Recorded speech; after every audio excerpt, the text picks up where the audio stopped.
in-advise po ng doctors na magpahinga po muna si Pangulo for a week. Can you provide us po yung kung ano po yung specific improvements sa kalusugan ng Pangulo which could lead to a life-threatening complication if not addressed immediately? How true is this, ma'am? Anong source natin yan?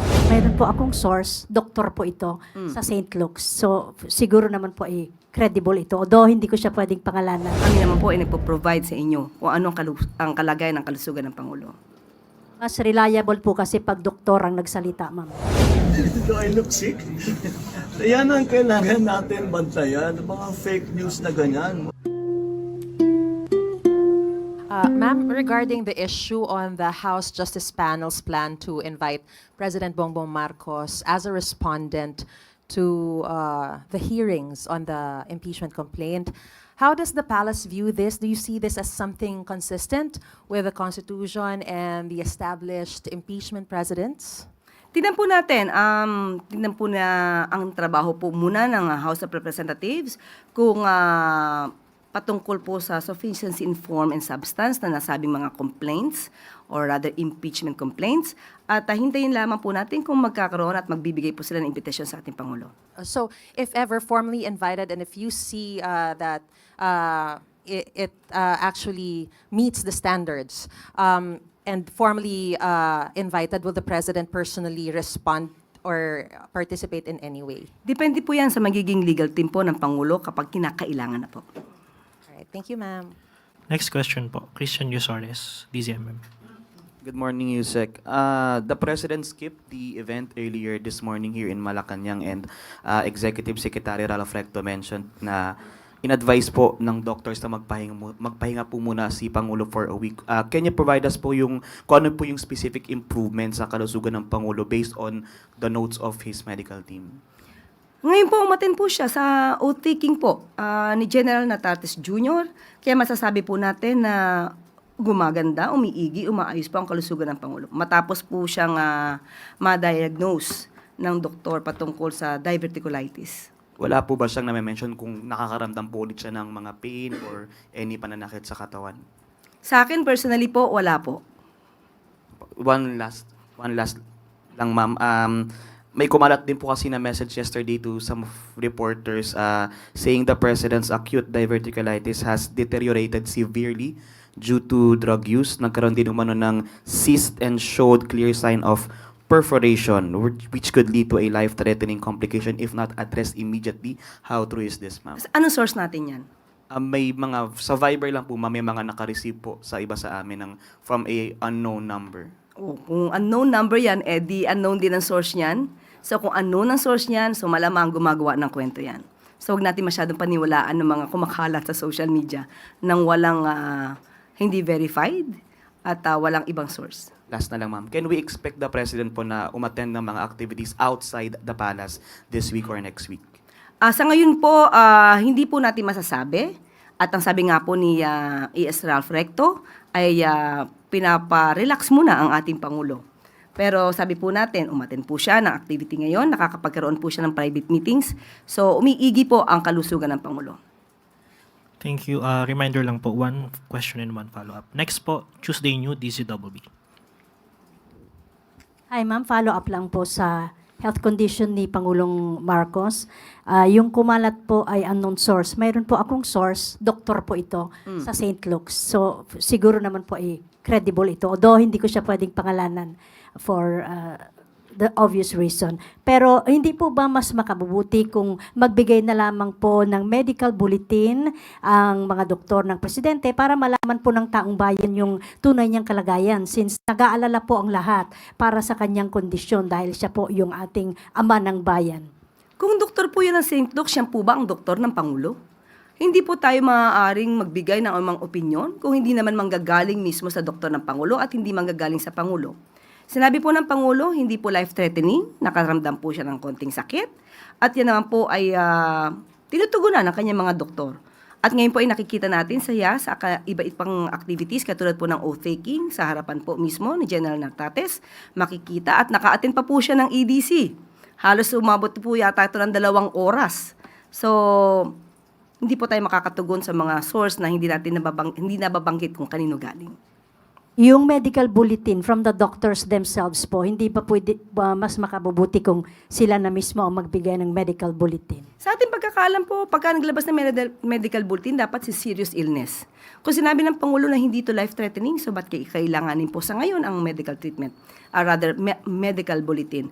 Samantalang kami naman po ay nagpo-provide sa inyo kung ano ang kalagayan ng kalusugan ng Pangulo. Mas reliable po kasi pag doktor ang nagsalita, ma'am. Mas reliable po siguro mismo ang Pangulo nagsasabi kung ano po ang kanya nararamdaman. Pero hindi naman siya doktor, ma'am. So, Pero siya, katawan niya naman po yun. okay. Next question po. Maricel Halili, TV5. Good morning. Ma'am, follow-up. Yesterday, you mentioned po na back to normal na yung activities ni PBBM, but it seems that he's still choosing which activities to attend. Una po, paano po pinipili ng Pangulo yung event na dadaluhan niya, and paano natin pagtutugmain yung back to normal? Nung mga nakaraan po kasi, nakita niyo naman po, magpupunta siya sa Antique, tapos susunod sa Negros Occidental. Isang araw lang po yun. Tapos susunod po, may meeting sa hapon. So yun po ang sinasabi ni E.S. Ralph, kailangan medyo hinay-hinay, pero hindi naman po talaga lahat. Hindi po mapapahinto ang Pangulo sa pagtatrabaho kung may kinakailangan po siya na gampanan ng mga private meetings at mga ibang activities katulad po ng EDC meeting. Yan po ay pinupuntahan po ng Pangulo. Kasi, for example, yung kanina, ma'am, within the palace lang naman yung event. So why did the President decide to skip the event kahit na nasa loob lang siya ng palasyo? So ano po yung nagiging factors to decide na, okay, pwedeng dumalo dito ang Pangulo, dito wag muna? Nasa prerogative na po ng Pangulo yon. Kung nararamdaman niya po na ito muna ay dapat atinan muna ng mga alter ego ng Pangulo, yun po. Yun naman din po ang in-explain ni E.S. Ralph Recto. Thank you, ma'am. Ayun po. Next question po mula kay Mads Moratilio, Net25.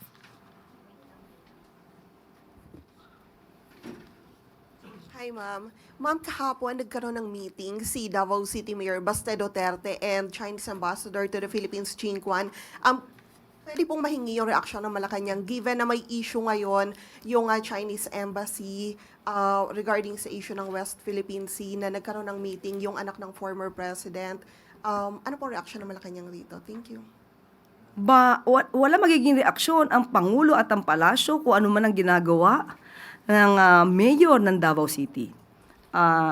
May kasabihan nga na tayo, no? Buntat niya, hila niya. Kung ano pong ginagawa niya, consequence niya po. Wala pong magagawa ang Pangulo sa anumang ginagawa ng anumang mayor, provided na naman ito ay hindi labag sa batas. Huling tanong po, Chloe Hofana, Business World. Morning po, Yusek. How does Malacanang respond to recent downgrades by international institutions, including the ADB, World Bank, S&P Global, and AMRO, of the Philippines' 2025 and 2026 growth outlooks ahead of the release of the full year 2025 GDP figures tomorrow? Actually, natanong mo yan kahapon, kaya ginawa ko ang aking assignment. Okay, tinanong po natin at ito po ang mensahe. And I quote, "The government takes note of the recent downward revisions by international financial institutions to the Philippines fiscal year 2025 GDP growth forecast ahead of the official GDP release. These revisions reflect lingering global uncertainties, tighter financial conditions, and the moderation in domestic activity observed in the third quarter this year. Nonetheless, the Philippine economy grew by 5.0% in the first 3 quarters of 2025, and we acknowledge that more prudent government expenditures, especially on infrastructure due to the flood control scandal, affected growth in the fourth quarter. Nevertheless, the medium-term growth trajectory remains intact, with economic expansion expected to rebound gradually starting in 2026 and strengthen further over the medium term as growth-enhancing reforms take effect. By the way, maliban po dito, nakausap po natin si Secretary Balisacan at maglalabas din po siya bukas ng statement patungkol po dito. Follow-up lang, Yusek. The administration is set to miss its GDP growth target for a fourth time or since PBBM sat po as the president. how is the economic team recalibrating its strategy to achieve its this year's target, especially as international bodies underscore the need to solve the control scandal for growth to rebound? Well, sabi naman ng Pangulo, pagdadaanan po talaga to. Dahil pinili po niya na magkaroon ng pag-iimbestiga patungkol po sa mga anomalyang flood control projects. Yan naman din po ang naging factor. Isa sa mga factor na nakaapekto sa ating economic growth. At maliban po dyan, sunod-sunod ang paglindol, sunod-sunod ang pagbaha at pag-ulan, or rather bagyo. Inasahan ito, at muli hindi niya pa rin pahihinto ang pag-iimbestiga tungkol sa mga anomalyang flood control project. Pero inutos po niya na mas pagandahin pa po ang ating plano para mas magkaroon ng maraming trabaho, mag-generate ng income, pati po ng mga turismo. Isa lamang po ito sa mga agenda po na gagawin ng ating mga ahensya ng gobyerno.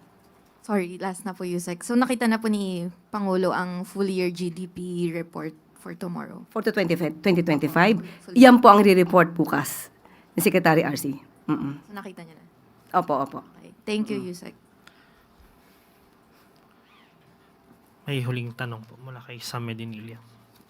Ma'am, itanong lang rin namin kung may naging reaction po ba si President doon sa yung nakita niya yung report nung regarding sa GDP? Ito po, aking babasahin.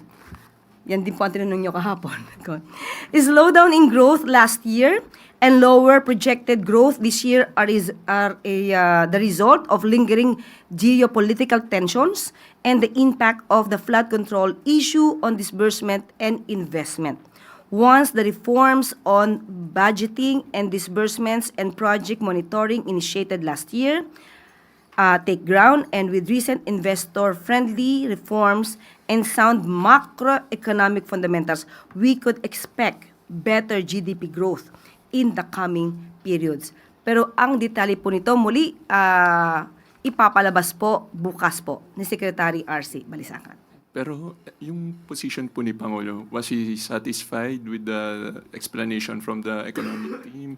Or meron po ba siyang parang binigay na instruction for the economic team to improve its parang mga programs para ma-improve pa po yung GDP? Ito po ang sagot naman, Secretary Go. Gusto ng Pangulo ay dumami ang investments para magkaroon ng maraming quality jobs and higher employment to reduce poverty. Inflation is well controlled at pinapaalala ng Pangulo na bantayan ng gobyerno para po it will remain low. Yan po ay ayon po kay Secretary Frederick Go. Pero yun nga po, muli nating uulitin. At dahil nga dito sa maraming naging ingay na dala ng pag-iimbestiga ng maanumalyang flood control project, talaga po nakaapekto sa ekonomiya. Pero wala pong magagawa kung hindi talaga pong linisin ang ating bansa mula sa korupsyon at kailangan magpaimbestiga para mapanagot ang mga sangkot. Dahil kung hindi ngayon, kailan? Kung hindi ang Pangulong Marcos Jr., sino? Yun na po ang huling tanong. Back to you, Yusek Claire. Maraming salamat.